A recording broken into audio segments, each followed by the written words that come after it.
Hey everybody, welcome. Thanks for stopping in. I really appreciate it. My name is Mark Johnson, and today I am here to review another film. The film I'll be reviewing today is Phantom Thread. It is a 2017 film release, written and directed by Paul Thomas Anderson. Set in 1950s London, Reynolds Woodcock is a renowned dressmaker whose fastidious life is disrupted by a young, strong-willed woman, Alma, who becomes his muse and lover. Right off the top, I should let you know that Paul Thomas Anderson is one of my favorite filmmakers. I mean, at least top five, let's just say that. And going into this film, I had a little bit of doubts. Not necessarily that he wouldn't do a good job or, he was onto something else. It just was the time period and the theme of the film didn't really seem to appeal to me at first, let's just say that. But upon watching this film, it definitely changed my mind. I think that this film has some very great performances from Daniel Day-Lewis, who plays Mr. Woodcock, Leslie Manville, who plays Cyril, and then even Alma, who was played by Vicky Cribbs. Each of them had great performances. I felt that they did a fantastic job, which helps you get drawn into the films. We have Mr. Woodcock, played by Daniel Day-Lewis, as I said, and he is, at the start of the film, kind of at the top of his game in the sense of being the dressmaker, and he's got everyone coming to him. All the socialites at that time are trying to get a fitting with him and then get a dress made, and so he kind of has built this obsession around dressmaking, and it comes out in his little quirks that he has that keeps his day going and progressing in the way that he would like it, so that his mind is right, And one of the odd things that he does is that he gets in these relationships with women. In a sense, he's looking at them as a muse, and they're kind of looking at it, as a relationship. And for whatever reason, he doesn't necessarily explain the situation, but he just draws these women in and he gets these dresses made with them, and things seem to go good. But at a certain point, the women want more time with him. They want to have that relationship, and it just doesn't work out. And so Cyril, which has been with Mr. Woodcock, I would assume since the beginning, because the way they interact is she is someone who kind of does the dirty work for him, tries to keep things in line, try to keep, people from distracting him.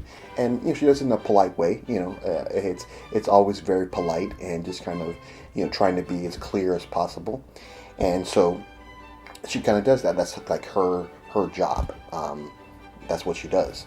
And as the story starts, we see that he is, in a sense, moving one muse out and trying to get that inspiration back. Because that's what a muse does. A muse inspires the creative juices, and, you just kind of, as an artistic person, you kind of use that energy to create artwork that inspires you or that inspires the world. And so as we meet Mr. Woodcock, he's in that transition. One muse is moving out, and he's, in a sense, not necessarily looking for another one, but he's just trying to look for that next inspiration, and he finds it in a diner. We wouldn't call it a diner, but a restaurant.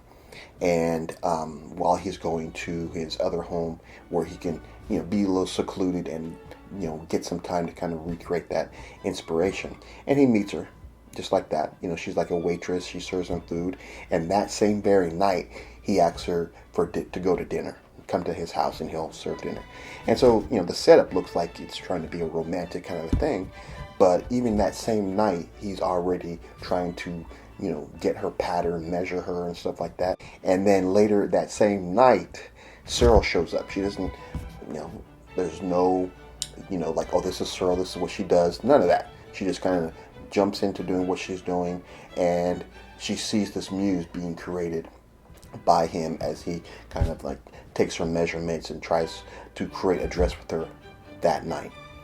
And so the story kind of develops from there, because you see how the relationship is viewed differently by both people. Mr. Woodcock views it as a muse. Alma is, in a sense, viewing it as a relationship that she's trying to build, and she wants that time. And so you can see how everyone is going to start butting heads as the story continues.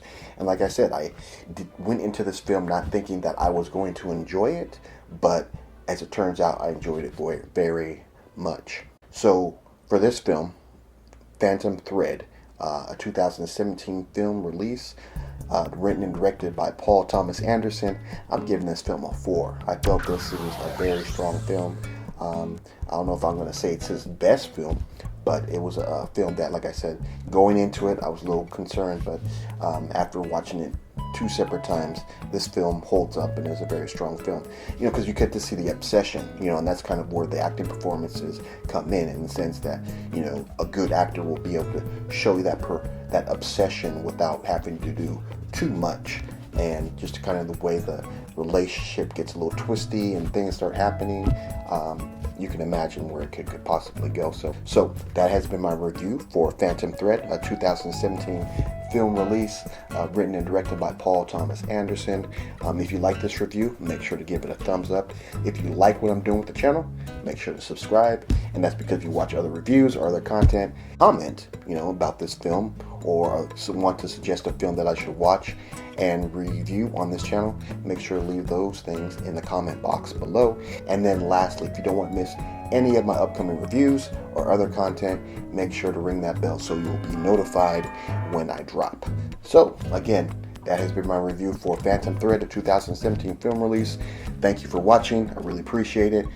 And like we always do at this time, have a blessed day. I will see you on the flip side. Let's go!